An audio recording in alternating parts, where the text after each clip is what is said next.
Hello everyone, आप सब कैसे हो। आप सबको मेरी स्टोरी पसंद है तो लाइक कमेंट शेयर करना मत भूलिएगा। तो चलो स्टोरी स्टार्ट करते हैं।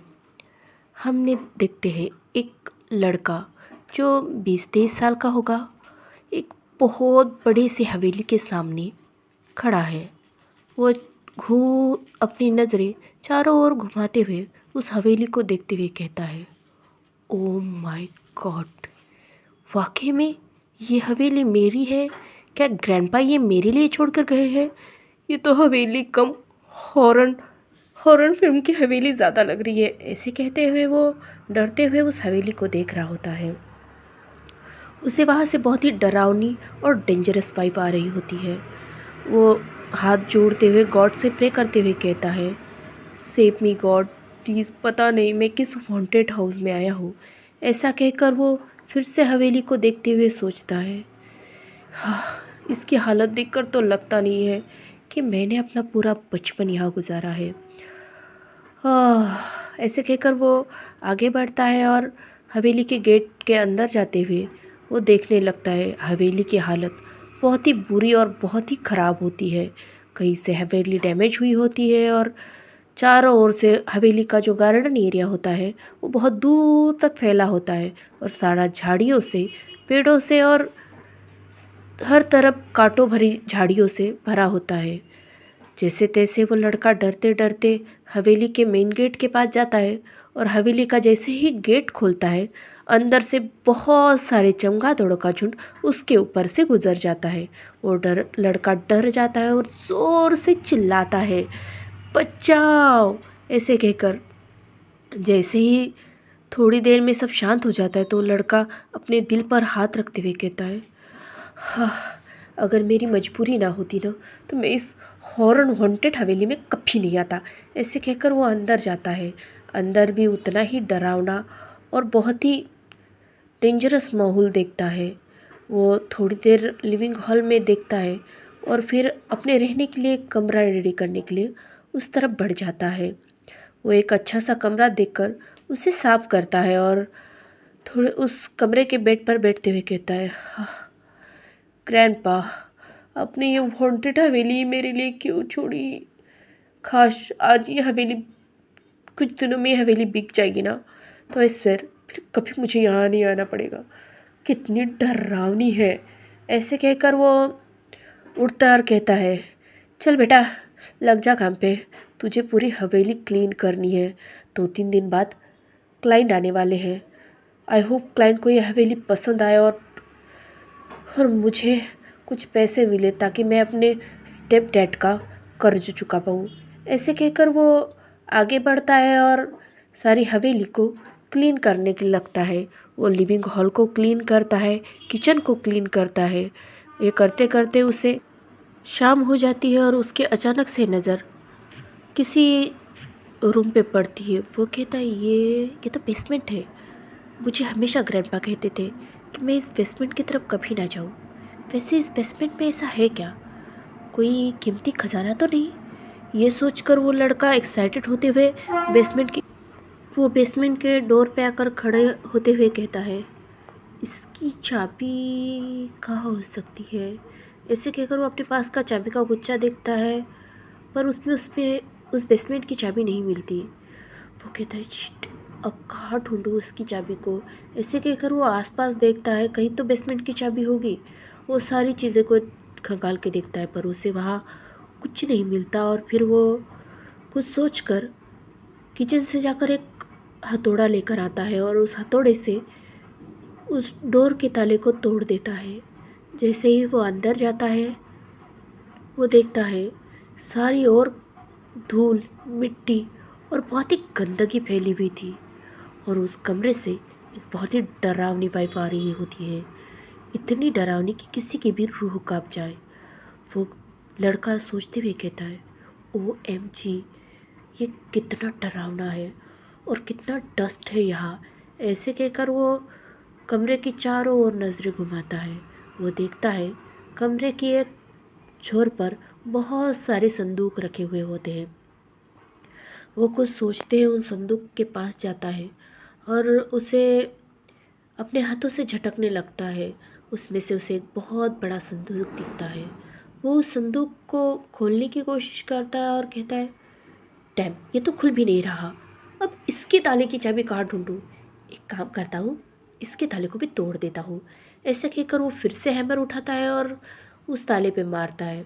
फर्स्ट टाइम मारने पर वो ताला टूटता नहीं। दूसरी बार भी मारता है, फिर भी वो ताला नहीं टूटता। फिर एक बार वो ट्राई करता है और मन में कहता है, हाँ, ये ताला भी कितना ज़िद्दी है ना, हाँ, टूटने का नाम ही नहीं ले रहा। ऐसा कहकर वो चौथी बार जैसे ही मारता है, ताला अचानक से टूटकर नीचे गिर जाता है। वो एक खुश होते हुए कहता है, यस, ये टूट गया। जैसे ही वो उस संदूक को खोलता है, उस संदूक से एक धूल का भपका निकलकर उसके चेहरे पे जाता है। वो बहुत बुरी तरह से खांसते हुए और अपनी आंखों को मसलते हुए कहता है, ओह गॉड, ये डस्ट, शी, पता नहीं मुझे भी क्या सोचा था इस संदूक में, इतनी डस्ट भरी है इसमें। ऐसे कहकर वो अपने आंखों को मसलते हुए और खांसते हुए फिर से उस संदूक की तरफ देखता है और कहता है, हाँ, काश मुझे इसमें कोई कीमती चीज़ मिल जाए ना, तो मुझे ये मेरे ग्रैंडपा की आखिरी निशानी बेचनी नहीं पड़ेगी। ऐसे कहकर वो उस संदूक में टटोलने लगता है। उस संदूक में उसे एक बहुत पुरानी किताब मिलती है। कुछ छोटे छोटे संदूक और कुछ किताबें होती है। वो सारी किताबों को खोल कर देखता है, उसे उसमें कोई काम की किताब नहीं दिखती। पर उसमें एक किताब ऐसी होती है जिस पर उस लड़के का ध्यान नहीं जाता। वो एक आह भरता है और कहता है, इसमें तो कुछ भी नहीं है। ऐसे कहकर वो उस छोटे बॉक्स की तरफ देखता है जो उसी संदूक में एक कोने में पड़ा हुआ था। वो उस संदूक को उठाता है और उस छोटे से संदूक को खोलता है, पर वो खुलता नहीं। तभी वो कहता है, डैम, ये तो खुल भी नहीं रहा है। ऐसे कहकर वो देखता है तो उस संदूक पे कोई ताला वाला नहीं था। कहता है, क्या करूँ क्या करूँ? ऐसे ही करते करते वो सोचने लगता है। फिर गुस्से में कहते हुए उस संदूक के किनारे पर वो बॉक्स को रख कर वो सारी किताबों को उसमें डालने लगता है। डालते डालते उसका हाथ उस संदूक के किनारे पे लगता है और उसके हाथ से खून निकलकर सीधा उस बॉक्स में जाके गिरता है, जो एक छोटा सा, जिसे कोई रिंग बॉक्स हो जैसा छोटा सा संदूक, उस पर गिरता है। पर उस लड़के का उस पर ध्यान नहीं होता। वो अपनी उंगलियों को अपने मुंह में पकड़कर कहता है कि डैम, अभी चोट लगनी भी ज़रूरी थी, काम की चीज़ तो मिली नहीं। ऐसे कहकर फिर से वो उस बड़े से संदूक को बंद करता है। पर तभी उसकी नज़र जाती है उस छोटे से बॉक्स पर जो उसने उस संदूक से निकाला था।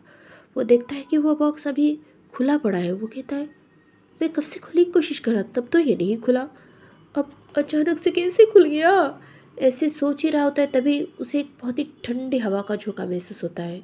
वो कांप जाता है और कहता है, हाँ, लगता है मौसम ख़राब होने वाला है।